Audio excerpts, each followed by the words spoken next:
투미TV 시청자 여러분 반갑습니다. 당신의 부동산 주치 김재경 소장입니다.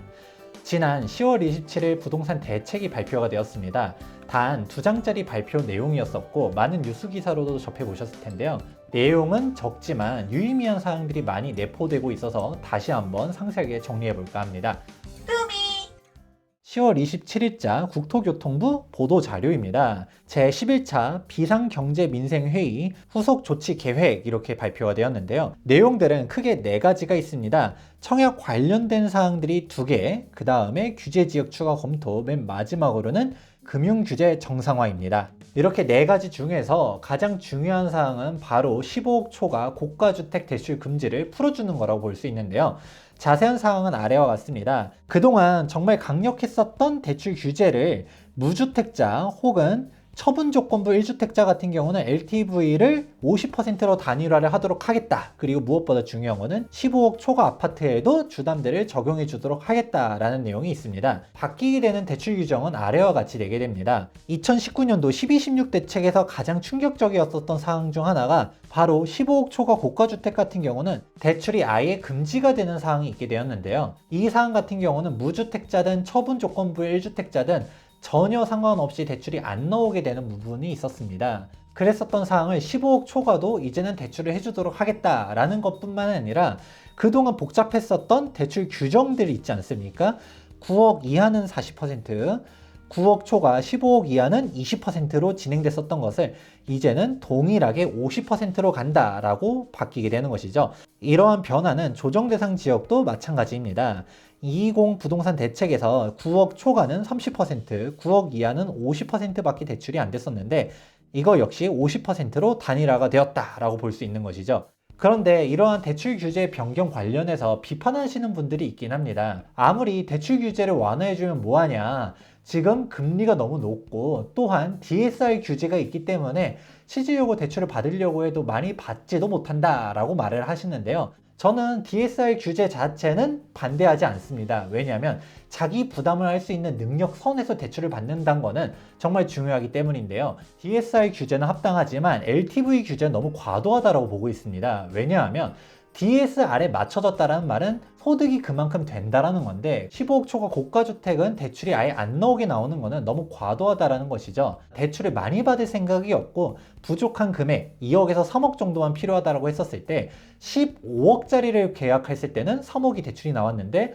15억 1천만 원짜리를 계약하게 되면 대출이 안 나온다라는 것이죠. 너무 이거는 과잉 규제다라고 볼 수 있었던 것을 정상적으로 개선을 했다라는 취지에서 저는 이번 대책이 정말 유의미하다라고 보고 있습니다.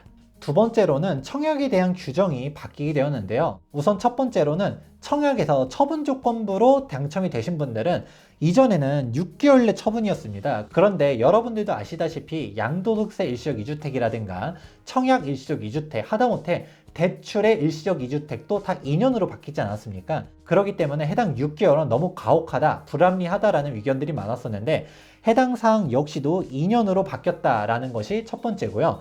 두 번째 청약에서 바뀌는 사항은 바로 중도금 대출 규정이 변경이 되었습니다. 종전에 9억까지만 중도금 대출을 해줬었던 사항을 12억 이하로도 높여주게 됩니다. 그런데 이런 9억 규정 자체가 너무 터무니없었습니다.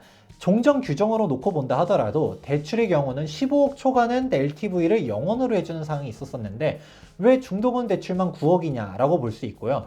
그리고 양도소득세에 대한 고가주택 규정도 종전에 9억이었던 것이 12억으로 상향되지 않았습니까? 그렇다 보니까 중도금 대출 규정도 9억에서 12억으로 상향했다라고 볼 수 있는데요. 이러한 사항은 청약을 기다리시는 분들 입장에서는 희소식입니다. 그 전에는 9억을 초과하는 분양가는 중도금을 넣을 돈이 없다라고 하면 현금 부자가 아닌 한 청약을 넣을 수가 없었는데요. 그래서 분양 가점을 보게 되면 9억 이하의 분양가는 가점이 높은데 9억을 초과하는 분양가는 가점이 낮은 사항들을 알 수가 있었었죠. 그러한 조건들을 이번에 풀어줬다라고 볼 수가 있고요. 물론 상대적으로 현금을 보유한 저가점자 입장에서는 싫어할 수도 있긴 하지만 중도금 대출이 나오냐 안 나오냐가 중요했었던 사람들 입장에서는 긍정적인 이슈라고 볼 수 있습니다.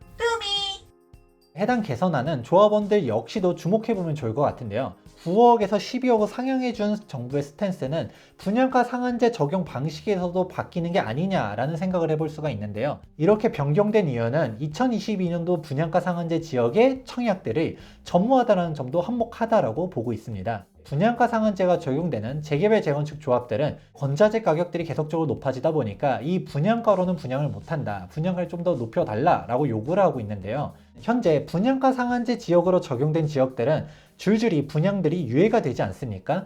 그렇다 보니까 정부 입장에서는 해당 분양가 상한제 지역들의 분양을 유도할 필요성이 있는데, 분양가 상한제를 완화해주게 되면 분양가가 죄다 9억을 넘어가게 돼버리는 상황이 나타나게 될 수 있습니다. 그러면 언론에서는 현금 부자가 아닌 이상 청약을 받을 수가 없다라는 비판이 나올 수 있습니다. 그렇기 때문에 해당 중도금 대출을 9억에서 12억으로 상향하는 것은 현금 부자가 아니라도 청약을 받을 수 있도록 해주는 것뿐만이 아니라 조합 입장에서도 분양가를 12억을 넘기지 말라라는 암묵적인 메시지라고 해석하고 있습니다.